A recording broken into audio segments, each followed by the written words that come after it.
Hello everyone. Today we're going to be doing a cardboard letter with a little bit of pour paint. So what I'm going to do right now is I'm going to grab one of my colors and I'm going to drizzle it around my letter.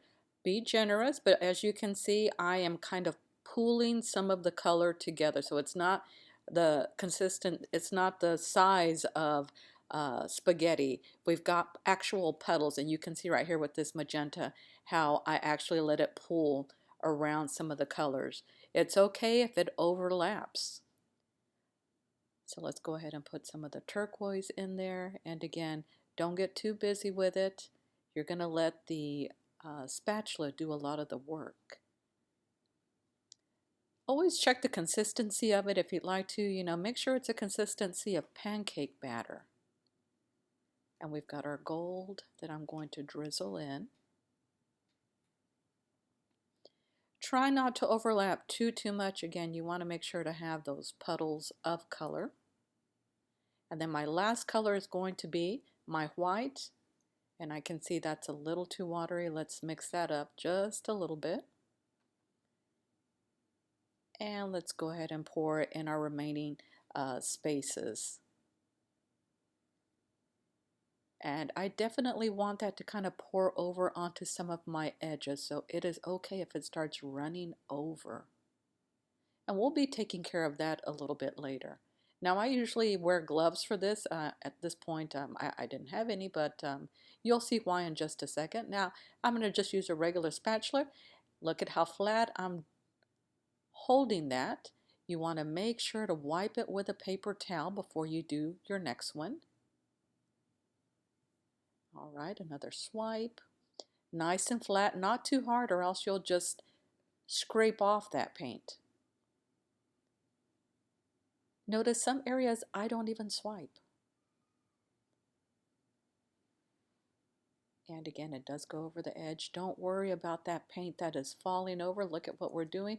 We're just going to use that same spatula and we are going to cover our edges with it. Now at this point, some people prefer to use their fingers, and that's where that glove would definitely come into play, to where you're just lightly tapping it on the edges. Again, we're just reusing some of that paint that has fallen on our mat. And there is a clear mat that is on there. I don't think you guys can see this, but it is a clear plastic mat.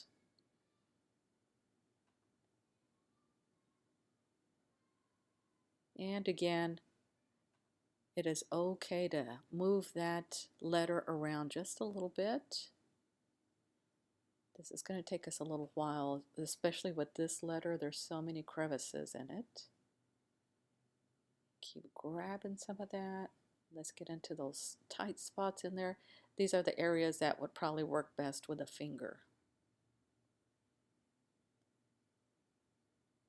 And again, this is an acrylic pour. We've had a few little additives.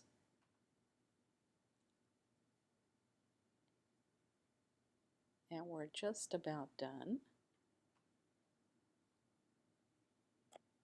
Now on this one, we did not use a torch.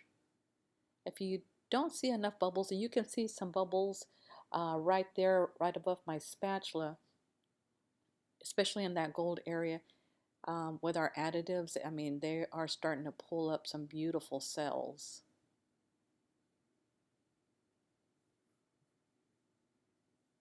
And we're just about done with our edges. Again, it always looks so much more polished when you do those edges. Now, if you'd like to, these don't take very long to dry. It'll probably be dry within 5 or 6 hours. And if you'd like to, you can always do a resin finish on that. But that's on another video. But it does coat it very, very well. One thing I didn't mention is that you can actually put blue masking tape on the underside of it so that you have a little bit of a clearer edge on there. And I'm just going to pick this up for just a second, and you'll be able to see the cool design that we have created today. And here we go. Thanks again. Join us next time.